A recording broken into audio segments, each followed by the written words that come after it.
crazy, bro. But that's why I think, like, I just need to start. We should get this on an interview where I just need to start just yoking and stuff so I can have children. Because I feel like having children take you to that next level. You think so? Nah, because you can't cat off. Like, yeah, bro, true. I'm going to keep it real. I could say I haven't achieved my goals. Maybe one. No, for sure one because God is still getting me right. You feel me? Preparing me so when I get I got abundance, but when I get that next level, I don't lose it because I've lost before. We all have. You feel me? But also, I feel like when you got children, you got a different level of drive. You got a different level of hustle. I think so too. Because if you can try to sleep in, even if you got a dog or something, and they'll come wake you up. Yeah. We'll come in your bed talking about I gotta take a piss. Yeah, exactly, bro. Facts. Exactly. Mm-hmm. That's why I gotta hang out with my god kids again. Nah, for real. You got children? No, I'm only 18. Oh, that's what's up. Yeah, stay focused, man. And can I talk to your son about us? Hey, stay focused. Wear condoms. You a handsome dude. You got a nice smile. Bruh, just because you love that woman, I mean, she might not love you. Not to put any doubt in your mind, but also just be prepared to move forward and to, when you find somebody you really do love, definitely cherish that. Treat them right and love on them. But also, you know, protect your heart to when you can really be transparent and vulnerable with a person. But I definitely wear condoms, though, for sure. Because STDs is definitely real. Getting pregnant is definitely real, like getting somebody pregnant. And you got hella energy, you be dancing, so you know what that means. You got a good heart rate, you know what that means. And men produce 60 sperms per heartbeat, so you know what that means. If you in shape, that means your blood flow is gonna make you produce more sperm. So then you got a dancer shooters coming out. They dancing while they coming out, you feel me? So they gonna slide up in there, you know what I mean? Dancers is different, y'all got high libido because y'all gotta do big cardio. Yep. You know what I mean? So I appreciate the message. How old are you? I don't say I'm old, I say I'm timeless, but I'm 31 years timeless. And you 31? Mm-hmm, yeah. Man, that's good, bro. Nah, I feel hella good. Like, nah, I appreciate that. What you mean? I don't just look solid for just a normal human being walking around? So you that think, was crazy. Pops, he think I'm a bitch. Hey, you think I'm a bitch? That was crazy. Nah, I ain't tripping. I don't care. Like, you know, I'm at where I'm at. You feel me? I know I feel handsome, so I don't take it personal. But yeah, like one thing, when I was 18, I thought that I had it all figured out, and I was so wrong. And I had like a wake-up call, bro. Like, I moved to New Orleans, and it just slapped me in the face. I thought I was this big guy. I'm from San Francisco. Oh, I was the team captain. Oh, I was second team all city. Oh, all the girls like me. And every city out here. Oh, you know what I'm saying? So. I know you're gonna get wrong. I'm gonna keep quiet. Yeah, man. So, but we'll talk about that in the interview, or if chop it up. talk about life. Yeah. All right. I'm gonna be on countdown, and then start talking after the clap. Ready? All right. 3, 2, 1. All right, man. This is the High Limit Podcast. We got STUNNAMAN02. We still winning. Man, we here just chopping it up, man. Just, you know, glad to have you here, brother. You already know. Happy to be here, man. All right, so I do got a couple questions I want to ask you. Before we do, real quick, I was going to say, like, we was talking off camera, and I was just sharing, like, when I was 18, I felt like I had it all figured out. And when I moved to New Orleans, I went to college in New Orleans for a minute, man, I feel like it just slapped me in the face like a Uso shit. You know what I'm saying? Like, we was playing that game where, you know, they do the bare hand slaps and across from each other. Wouldn't want that in real life, I promise you. I'm a pacifist. But look, man, I'm just saying to all my 18-year-olds that was like Jordan Gomes, STUNNAMAN, hey, realize you don't know everything, and just like me, you figuring it out every day. So if I could give you anything that's gonna help you be your best self, keep God in your life, and then always try to figure something new out, or do figure something new out, and don't think you know everything. Because even today, at my age, 31, I still get slapped in the face when I think I know everything. You feel me? So. Definitely. Nah, for sure. And just talking about, you know what I'm saying, how you moved to New Orleans, I want to ask you, how was it growing up in San Francisco, a.k.a. the city? Well, man, it was so beautiful. Like, I call San Francisco a Rubik's Cube. It's a paradox. Because depending on which way you turn, you're in a new part of the city. It's only 6x7, a great heaven, but also you step in the wrong spot, you feel me? You know, it might get ugly. You know, I grew up in a time in San Francisco where it was transitioning out of the crack era, going to the 90s. Still had some of the most projects in the West Coast. So, you know, I grew up right next to the projects, and then I lived in Hunters Point. I lived in Fremont, that's where I had my first house, and I lived in the Allen Grooms in East Oakland. And even though every place was like, you know, more so you would determine it as a ghetto, it was still a beautiful, vibrant place where it had soul, you had different type of food, you had different type of people. You learn how to fight, learn how to talk to people, learn how to address people. Everybody's auntie, uncle, and if they've been around long enough, it's cousin, you know what I'm saying? So you my cousin, you know what I mean? So it was beautiful, it kept me around it. And then when I was in 4th grade, I got a scholarship scholarship to go to a private middle school. So I was living in what they was deeming as the worst part of San Francisco, but I was getting educated in what they said the best. First time I seen a mansion, first time I seen people just having all these type of whips, you know what I'm saying? The Hummers was out. I was like, damn, y'all got a Hummer? And so, you know, it was definitely expanded my mind. So, and I feel like that really saved my life. Word. You know what Okay. I'm saying? So growing up in San Francisco, who was some of your Bay Area music influences? Man, for sure, Mac Dre. Definitely Mac Dre. I love my Philmolians, but at the time, the music and the content in it was so violent that when I was young, I had found out about MLK like when I was 6. So I was like, man, I don't want to listen to stuff that makes me feel like I want to hurt people. Because at the same time I was taking karate and capoeira, my mom was teaching me these martial arts or telling me to learn these martial arts because I didn't have a dad. And she was like always telling me you got to be able to defend yourself verbally and if you need to physically, you know what I'm saying? So I was like, man, I don't want to do nothing that I hurt somebody when I was like very young and it really hurt my feelings.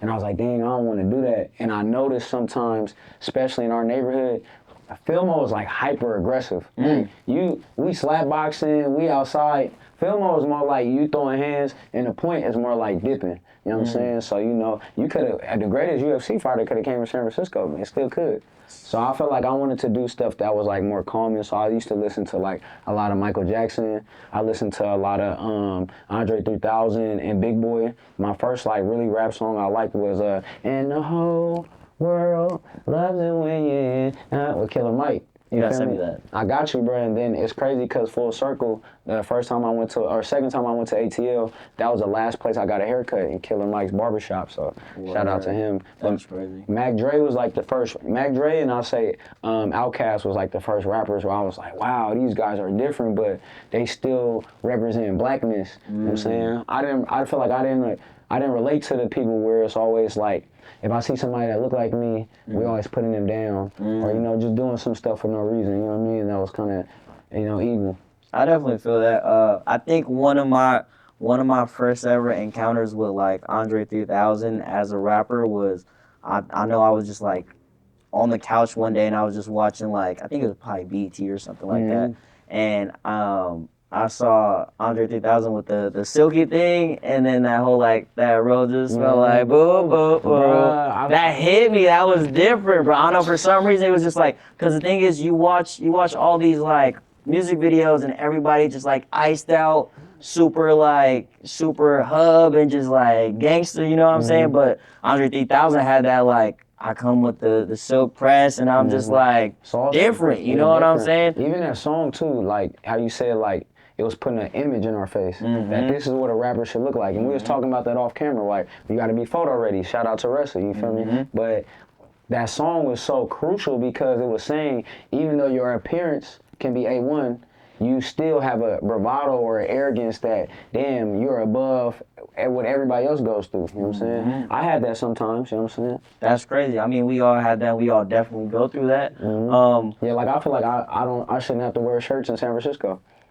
You feel me? The mayor said it's good. All the mayor said it's good. So, you know, I'm just playing. If I come to your establishment and I came without a shirt, I take accountability. I was just in my own personal world, my still winning electromagnetic field. And sometimes when I be in there, I don't be like realizing I'm with my people, you feel me? So I got to get out the cloud sometimes and like my grandma say, stay grounded.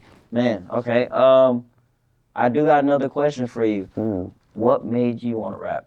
Man, poetry for sure. Not to cut you off, but what made you want to be an artist rather than for just sure. rap? Because you're more than that. Thank you, bro. I appreciate you. Definitely. I mean, I do love the connotation of a rapper. It's very powerful. So I appreciate that, and I feel like sometimes, not you in this instant, but I think because it's a genre or a type of profession or just, you know, a way that we express that is created by us melanated people, that it might not get respected by the masses, even though it is the most popular, one of the most powerful things in the world.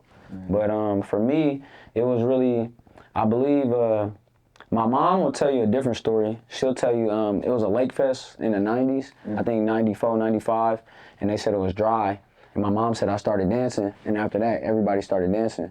So I think I like hanging around a lot of people. I like hanging around y'all because before I was ever really knowing my power as an orator, or I was discovering it, the thing that I was doing a lot was dancing. I was doing capoeira, African dance at a place called ACE, African American Cultural Center. Okay. That was our thing, you know what I'm saying? I don't know where I made the transition. I think I started eating too much McDonald's and then doing all them moves and stuff. It got harder, and I started learning to talk better. That was one of my other skills.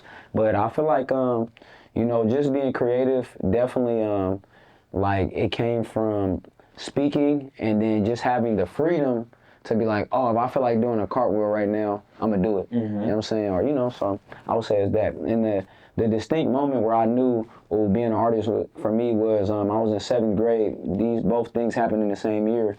I was in a program called College Track. They gave us an assignment, write with some big words, and I took it as a challenge, put it into a poem, shared it with the class. Then later that day, we added up like it was math. I knew I could last because when we was chilling with the homies, they pulled a phone out up on me, and then they said, hey man, we gotta get this bread. Stunner man, at the time Jay Stunner, we gotta get ahead. I was with R&B, Papa, DB, and Wayne. And you know, Baja was the clique. Austin, we gonna sing. That was still winning before we rebranded. And then we put on the phone, this what they handed. They had a hit by Big Block. Shout out to The Point. And then what we did, put it on there and smoked the whole joint. But we wasn't smoking yet, you know what I'm saying? First of all, let's just not like bypass the fact that we're in an actual conversation and out of nowhere you just started rhyming. Oh, see me? You basically just turned that into a song. I had to, you know what I'm saying? You feel me? That was fire. So that's something I can't do. Now you can, but you do it in a different way. Like if we just talking and I start talking about my life and you just start, oh, okay, they'll be like, man, I got hit in the head. Then I was thinking my heart hurt. I need to get some bread. You feel me? Like, you know, you could do that. You know what I'm saying? You do that easy. You know what I mean? But, you know, I just think we all have different gifts. You know what I mean? Especially with this melanin, something that's, I feel like, stimulated by our pineal gland, activated to connect to our solar plex. That in our solar plex is our soul, you know, all locked in together to, you know, handle any endeavor and raise the weather. That's why we at the highest place out. Feel me? Man, where we at again? Let them know. Man, we here at High Limit, man. We going crazy, and we got you here. Yeah. Actually, speaking of how you said you was talking about McDonald's and everything, Yeah. I want to ask you, how is your diet now? Man, I used to have chronic eczema, you know, chronic eczema is reoccurring. You look good, though. Hey, man, I'm a mirror of you. Come on, man. You look good. You salty too, brother. I appreciate that. But so, my diet now is, I made a diet called No Excuses. I call it the equilibrium balance. The equilibrium is the culmination of your mental, physical, spiritual, emotional, psychological, moral, financial, social, environmental, coinciding to help your epigenetics. That means how your genetics react to your environment to help you be the best version of yourself. Go crazy. And within that diet for me was something that not only changed my outer complexion and how I look, but also my inner, you know, alignment. Because, you know, our chakras help elevate us to a different level of being. You know what I'm saying? So right now, I feel like I'm at a level of understanding and knowing. I mean, and within that, I had to know what things in my diet were triggers. For me, it's dairy, seafood, wheat, fried food, sugar, a lot of things to where if you have a native diet, you're a melanated person, this don't necessarily coincide with our diet. So it was in, you know, people would tell me like, damn, you lost hella weight. And I'm actually like similar to the weight I'm in. I feel like I lost a lot of vices. I let go a lot of vices. The things where like, oh damn, I'm eating this cake because my grandma used to make this cake. But if I say, hey, these dates taste just as good as this cake, man, shout out to the homie C5 for putting me on. You know what I'm saying? I could do something that'll help me go to another level. So, you know, right now my diet is, I say lean and green, keep you clean. If it's not that, put it back. You know what I mean? And you know what I'm saying? With the water, with the liquids, I'll make my own juice, O2 juice, alternative to soda, no alcohol, THC, CBD, caffeine, 1.1 grams cane sugar per 8 ounces, 4 ingredients, water, agave, lime juice, and whatever fruit I put in there. And I like that better than like a sugary soda drink, because even though agave is a sweetener, it doesn't make my skin be like react to it negatively. Okay. So for the most part, lean and green. If it fits into the parameters, I might eat some carbs every once in a while, but like I'm doing my best to eat least processed as possible. But I do got these chips, late July's with the guacamole. I gotta try it. Bruh. I gotta try Get the Yuka app. The Yuka app will tell you all the shit, like you just scan. I can cuss on here? Yeah. The Yuka app can tell you all the shit that you can scan it, and then it'll let you know like what's in here. And my biggest things I want to defeat now is the oils. You know, the cooking oils, that's really how you get your, you know, that's why if you see your skin breaking out, it's because how the oils are reacting inside of us, and then our skin is showing what's going on in the inside. You feel me? So. Okay, I feel that. I feel that. I honestly need to get like you on the diet, man. To be honest, but what made you want to eat a salad? Man. Oh yeah, my diet, if I was to describe my diet, I would be a chicketarian, because I eat vegan damn near, but I eat chicken too, so you feel me, you know. Okay. You know what I mean? And then every 10 days I try to eat something like dairy or pork, because when I went vegan the first time, 2017, I was in the hospital. I had like a lymph node on my neck that was fat, like big as this damn near, like I'm hyping it, but you feel me? I had to go to the hospital and I got tested for everything. I thought I had incurable STI. I thought I had real sickness. They tested me, I was all good. But I noticed I had ate chicken after not eating any meat, being strictly vegan for a month. So I'm like, man, you know, this stuff is so poisonous to the degree where if you don't eat it and you reintroduce it to your body, you're gonna get sick. So I do something, I call it an antibiotic, or I call it a shot. You know what I mean? Where it's like, all right, I'm gonna take a shot of this food for one day, but I'm gonna discipline myself to have the absence of it. So does it mess you up like once you eat it every 10 days and like you eat the pork or anything? Nah, you feel good. Sometimes I give myself some grace, leisure. I might eat it too, maybe 3 days. You know, but my skin will tell me, like, it'll start breaking out. Like, I'll start getting eczema out of nowhere, and I'm like, oh yeah, it's time to lock in. Okay. So I would say, like, take that as an antidote, or what is it called? When you, like, you know, in shots they have like a small amount of the actual thing you're fighting. So, you know, I feel like that's that. If I eat it in moderation, my body will build immune enough to it. So if I am exposed to it, I have the antibodies to fight it off. You feel me? Definitely, which is crazy because me growing up too, ever since I was born, I had to struggle with eczema too. So I'll get eczema like all over my arms and stuff like that. And like even if I like, when I was a kid, if I go play in the grass and stuff like that, it'll flare up and then it'll just be all upon me, you know what I'm saying? So I definitely, that's that Aveeno. Sometimes you gotta get Aveeno. Aveeno, Cetaphil. It's this one thing, I'm blanking on it because Eucerin. And Eucerin Intensive Repair. They took it off the market. It's like, got this gold strip on it. That's the best thing for your skin, coconut oil. But like, I'm gonna figure out a way to make it so I could distribute it to the people so they could feel good. Because a lot of people suffer from that. You got the three, it come in threes, eczema, allergies, and the third is eczema, allergies, and asthma. Because I definitely suffer from the first two. Yeah, eczema, and then usually you get that because your lymphatic system, which is where your lungs at, 19 Keys told me that, is linked to your nervous system. So a lot of times when people have anxiety, depression, you can do a method called the 369 breathing method. And 369, that comes from Nikola Tesla on how to elevate to the timelessness. And if you do that breathing method, it could calm you down. And the most important part of it, you breathe 3 seconds in, then you hold 6 seconds. When you hold your breath, that's a suspension. You feel me? That's where you become timeless, and you breathe it out for 9. You know what I mean? That helps you. I know that helped me with anxiety, depression. I'm weaning myself off energy drinks, so it helps me like energize my nervous system if I need to. So, you know, 369 breathing method, but that comes with help from the glymphatic. If you have asthma, if you're in a situation like that, how to kind of calm it down, you know what I'm saying? Okay, for sure. I mean, I got a couple more questions for you, man. I know you said eat a salad. I made that because, like, I don't know, I was getting fat, and I was like, man, bitch nigga eat a salad. You know what I'm saying? Bitch nigga eat a salad. And then my homie Deck, who really was one of the co-creators, one of the founders, is still winning. He's like, Stunner, you've been making too much positive music. Like, make something I could go to the gym about. And then I like when people talk shit to me and be telling me, like, you punk, go to the gym. So I was like, damn. Not everybody's like me. Some people do need that thing where it's like, man, get the fuck up. What are you doing right now? Why are you just chilling on the couch, not working out? Like, you've been eating bag. Is that your 3rd bag of chips today? How many Mountain Dews? Come on, what's going on? You want a 6-pack or not? Come on, fuck nigga, get it together. Eat a salad. Yeah, literally. Like, come on. So I feel like people respond to that a lot better sometimes than if you just like, hey, you know, you can't coddle the world. You gotta tell a motherfucker get up and get to it sometimes. Even myself. So, you know. I feel you for sure. One of your biggest songs, but will not forever be your biggest songs. Big Steppin'. It's going diamond. We're going diamond. Come on, man. Come on, man. Tell me the process and tell me what doors have Big Step in open for you. Man, it's an amazing process. Me and Quake Beats, we was figuring out how can we create timelessness. And timelessness is nostalgia or past plus contemporary or the present, which creates the mobby, the infinity symbol. That is the future.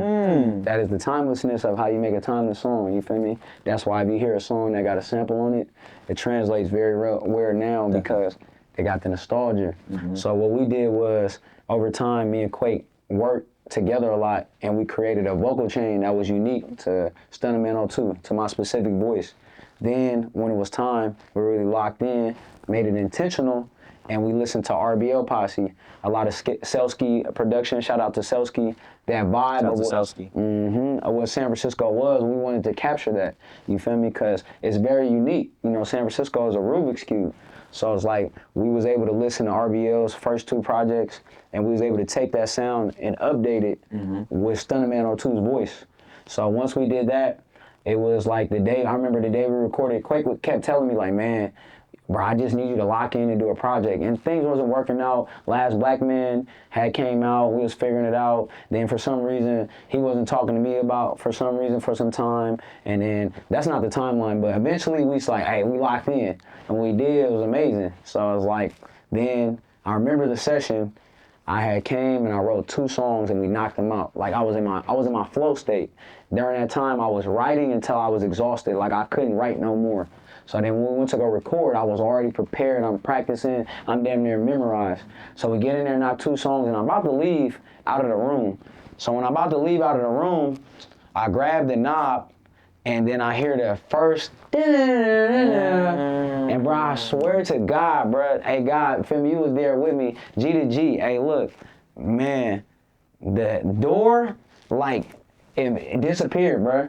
Like I couldn't leave out the door. And that's crazy. And I turned around, and then from there, feel me, he already had the session loaded up, and then it was just me and him bouncing off each other. And we said every line has to be recorded and has to be the most outrageous shit we ever thought of, but it has to be authentic. You know what I'm saying? It got to be authentic. So we'd be going, trading lines, or like I'm saying a line and I'm like, how you feel about that? And he'll throw in a line like, man, talk about how you just trying to sell some verses and some juice. Because I'm really trying to figure it out. Like, damn, I'm not trying to do illegal stuff. I want to go, you feel me, figure out how I can make this shit work by just hustling. And then I'll say a line. I remember a line, I was like, nigga try to check me, we got a bastard son, and now he got his hand that I gave a bastard none. And his girlfriend is in the other room just rolling. And I'm like, oh yeah, that's one of them lines. So, you know, and then it was dope having that happen with Big Step and still going, just got another life with hella people. Hella people now is just hitting hella push-ups when they come on. They like, they shot cool, John, I got a gun now.